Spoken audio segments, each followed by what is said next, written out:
On the 13th of February, one of the worst storms yet hit the East Coast and covered the little community of Teddigosh under 5 more feet of snow. At 11 o'clock that night, Mr. Todd was awakened by loud knocking at the door. He jumped out of bed and rushed to answer. Upon opening it, he found his young son-in-law standing in the freezing storm with Mary's limp body wrapped in blankets in his arms. He gasped, "Vance, what you do here? Mary, what is wrong with her? Come on in, quick. Lay her on the couch. I will put wood on the fire to warm her up. What happened?" "I don't know what happened, Papa Todd." "Did she hurt herself?" Mr. Todd helped Vance lay his burden on the couch near the stove. He got some coats from the rack behind the stove and gently covered the still form.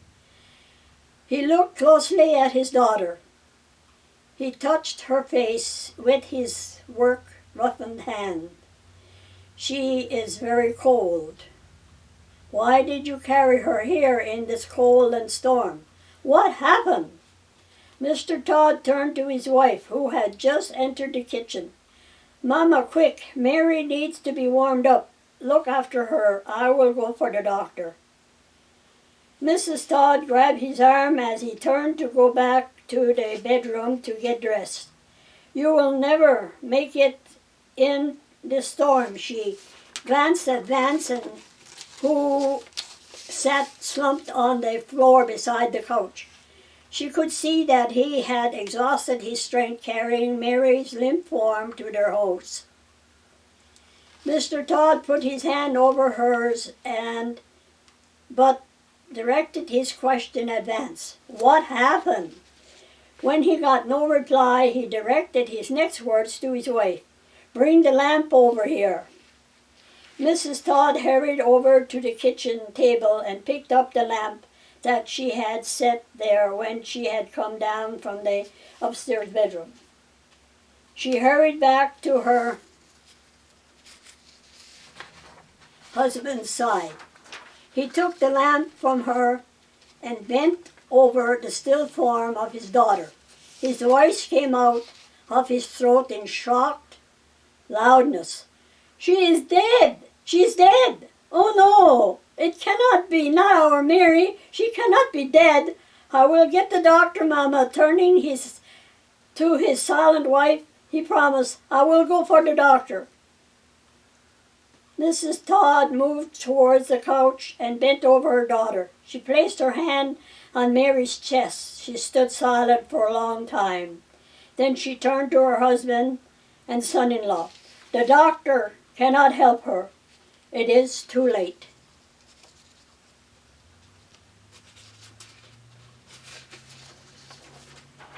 Even then, Mr. Todd would not believe it. He insisted, "No, Mama, it cannot be," but he knew it was so. The truth was in his wife's tear-filled eyes. He turned to Vance and demanded, "What happened?" Vance looked up at his in-laws and back at the still form of his lovely Mary. With his voice choking on sobs, he answered the question. "I woke up and she was not in the bed beside me, and the door to the backyard was wide open.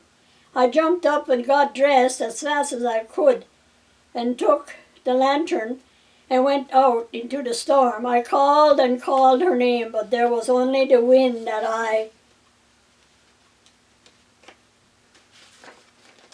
Oh, come on, me. I need a book, folks, not paper. And it just seems to aggravate, doesn't it? That I finally found some tracks almost covered over, and I followed them. I found her a half mile from the house lying in the drifting snow. I carried her back to the house and tried to warm her up by wrapping her in blankets, but she did not come back to me. Then I could not think what more to do but to bring her over here to you. I don't know why she left the house and walked out into the storm. She was happy, and we had a great evening sitting by the fire. She talked about having a family. She wanted to have a family. He choked on his salt.